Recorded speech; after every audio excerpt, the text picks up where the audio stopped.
আপুনি বাৰু আপোনাৰ দেহৰ যিবোৰ অলাগতিয়াল চৰ্বি সেইবোৰ কমাব বিচাৰিছে নেকি? কমাব বিচাৰিছে যদি আপুনি আজি এই ভিডিঅ'টো চাবলৈ একেবাৰে নাপাহৰিব, কাৰণ এই ভিডিঅ'টো হৈছে আপোনালোকৰ কাৰণে, সেই সকল ব্যক্তিসকলৰ কাৰণে যিসকলৰ দেহত অতিৰিক্ত চৰ্বি জমা হৈ আছে। গতিকে আপোনালোকে এই চৰ্বিবোৰ ৰিমুভ কৰিবৰ কাৰণে, কমাবৰ কাৰণে আপোনালোকৰ আগত মই আজি যিটো প্ৰেক্টিকেল দেখুৱাম সেই প্ৰেক্টিকেলটো আপোনালোকে ভালকে চাব, আৰু যাৰ ফলত আপোনালোকৰ দেহৰ যিবোৰ অলাগতিয়াল চৰ্বি সেইবোৰ দেহৰ পৰা গুচি যাব আৰু আপোনালোকৰ দেহটো হৈ পৰিব এটা সুন্দৰ সুঠাম দেহ।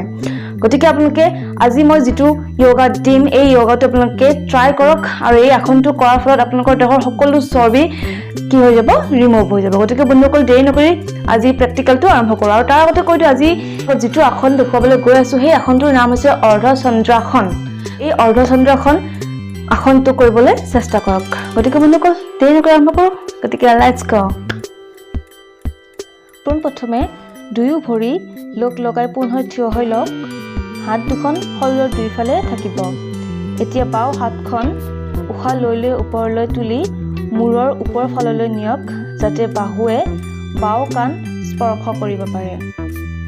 এতিয়া উশাহ এৰি এৰি সোঁফাললৈ শৰীৰটো বেকা কৰক আৰু বাওঁ ফালৰ হাতৰ তলুৱা ভৰিৰ দাঁতিয়েদি যিমান পাৰি সিমান তললৈ নমাই দিয়ক। আঁঠু যাতে পোন হৈ থাকে সেইটো মন কৰিব। এই অৱস্থানত 20 বা 30 ছেকেণ্ড থাকি শ্বাস লৈ লৈ আগৰ অৱস্থালৈ আকৌ ঘূৰি আহক। এইবাৰ ঠিক তেনেদৰে বাওঁ ফালেদি বেকা হৈ ক্ৰিয়াটো পুনৰাবৃত্তি কৰক। এনেদৰে 2-3 বাৰকৈ ক্ৰিয়াটো অভ্যাস কৰক। এই আসনটোৰ ফলত আপোনাৰ চৰ্বি কমাব আৰু লগতে আপোনাৰ মেৰুদণ্ড নমনীয় কৰি ৰখাত সহায় কৰিব। আসনটো এবাৰ বাওঁফালে কৰিব, এবাৰ সোঁফালে কৰিব।